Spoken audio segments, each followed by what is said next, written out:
4 वर्षांपूर्वी महाराष्ट्रामध्ये एकनाथ शिंदे यांनी 40 आमदारांना सोबत घेतलं आणि एक उठाव केला। आम्हीच खरी शिवसेना असल्याचा दावा त्यांनी केला आणि महाराष्ट्राच्या राजकारणात शिवसेनेत उभी फूट पडली। अशाच प्रकारची राजकीय पटकथा आता पश्चिम बंगालमध्ये पाहायला मिळतेय।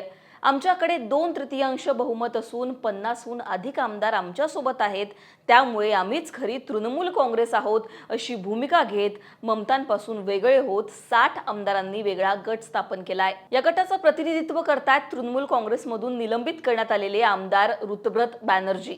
विधानसभा अध्यक्षांनी ऋतुव्रत बॅनर्जी यांच्याकडे विरोधी पक्षनेते पदाची चावी सुद्धा सोपवली आहे। त्यामुळे ममतांसोबत पश्चिम बंगालमध्ये खेला करणारे ममतांचे एक वेळचे निष्ठावंत ऋतुव्रत बॅनर्जी नेमके कोण आहेत जाणून घेऊ।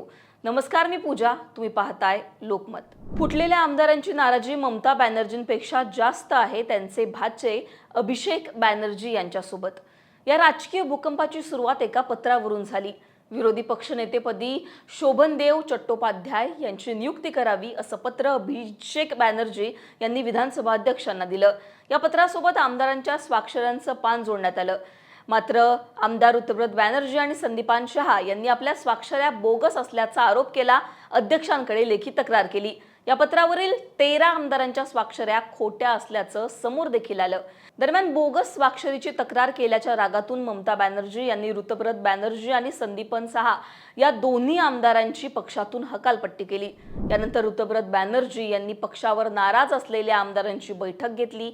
आम्हाला 60 आमदारांचा पाठिंबा असल्याचं पत्र यानंतर विधानसभा अध्यक्ष रतींद्र बसू यांना देण्यात आलं। विधानसभा अध्यक्षांनी देखील या पत्राला मान्यता दिली आणि ऋतुव्रत बॅनर्जी विरोधी पक्षनेते असल्याचं सांगितलं। आता आम्ही सभागृहात भाजप विरोधात ठामपणे लढू असं जरी यानंतर ऋतुव्रत बॅनर्जी म्हणत असले तरी सुद्धा बंडखोर आमदार, गद्दार म्हणून पश्चिम बंगालच्या राजकारणात त्यांची सध्या चर्चा सुरू आहे। महाराष्ट्राची सुद्धा याचं कनेक्शन जोडलं जात आहे। ऋतुव्रत बॅनर्जी नेमके कोण आहेत, त्यांचा राजकीय प्रवास काय, यावर सुद्धा एक नजर टाकू। पश्चिम बंगालच्या उलुबेरिया पुरुबा विधानसभा मतदारसंघातून टीएमसीच्या तिकिटावर त्यांनी निवडणूक लढवली, ते निवडून देखील आले। भाजपचे उमेदवार ऋतुप्रसाद बॅनर्जी यांचा 11,838 मतांनी त्यांनी पराभव केला।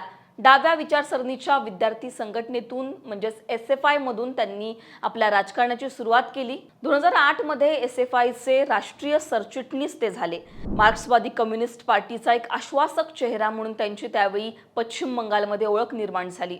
2014 मध्ये सीपीआयएमने त्यांना राज्यसभा खासदार बनवलं। पक्षविरोधी भूमिकांमुळे त्यानंतर त्यांच्यावर कम्युनिस्ट पार्टीमधून सातत्याने टीका व्हायला लागली।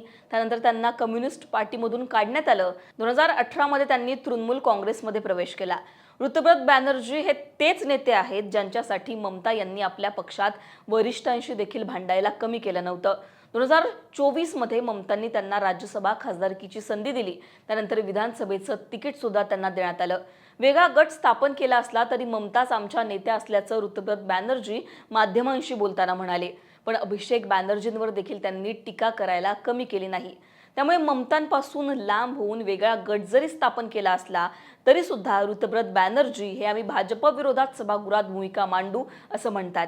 4 मेला पश्चिम बंगालमध्ये विधानसभेचे निकाल लागले आणि त्यानंतर ममता यांच्या तृणमूल काँग्रेसमध्ये एकामागून एक संकट पाहायला मिळतंय, धक्के पाहायला मिळतात। अनेक आमदार, अनेक खासदार ममतांवर नाराज असल्याचं त्यानंतर बोललं गेलं आणि अशा प्रकारे आता ऋतुव्रत बॅनर्जी यांच्यासोबत एक मोठा गट जो आहे तो ममता बॅनर्जी यांच्यापासून वेगळा झालाय आणि आम्हीच आता खरा पक्ष आहोत किंवा आम्हीच तृणमूल काँग्रेस आहोत असा दावा हे सगळे आमदार करतात। हे सगळे आमदार पुढे जाऊन आता भाजपमध्ये सामील होतात का, त्यांची पुढची भूमिका नेमकी काय असेल हे सगळं पाहणं महत्त्वाचं असणार आहे। पण आता पश्चिम बंगालच्या या राजकीय पटकथेची तुलना महाराष्ट्राच्या राजकारणासोबत केली जाते। तुम्हाला नेमकं काय वाटतं? जे शिवसेनेत झालं तेच पश्चिम बंगालमध्ये ममता बॅनर्जींसोबत होतंय का?